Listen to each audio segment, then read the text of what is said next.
Ask you about the game time. The first game, obviously, I believe was 2 hours and 15 minutes. What did it feel like? Did it feel like the game was moving faster? Like that's, I think, a huge talking point heading into this season. Game, it was 6-6 tied in the ninth with the bases loaded, and the batter was called out for not being ready with 8 seconds to go in the plate, so that ended the inning and the game, which was everybody's like, oh, my nightmare.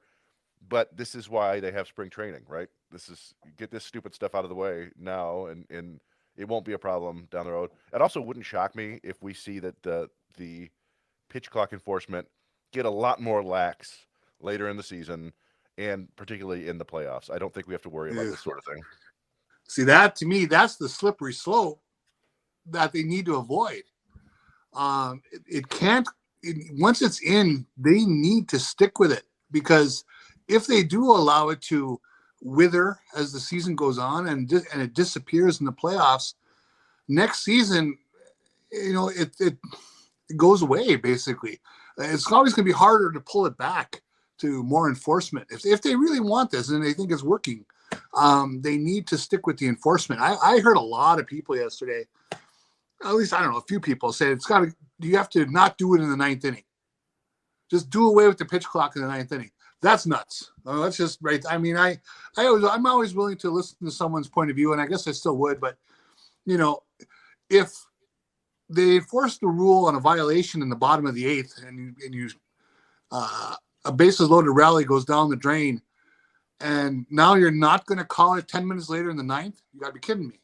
Okay, the game has already been altered by the rule, and whether you like the rule or you don't like the rule, here's what I can guarantee you. People hate when a game ends on a balk too. You know what I mean? Yeah. You hear everything. Oh, you should never call it. And that's that.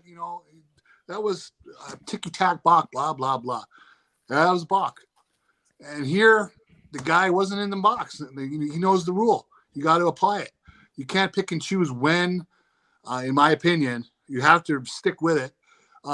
Same thing with the baseline runner's lane interference in the World Series when that happened a few years ago. Oh, you can't call that in the World Series. Well, yeah, you can. It's a rule, And I think that once they put this rule in place, boy, I really think they have to bear down and stick with it and not let it wither as the season goes on.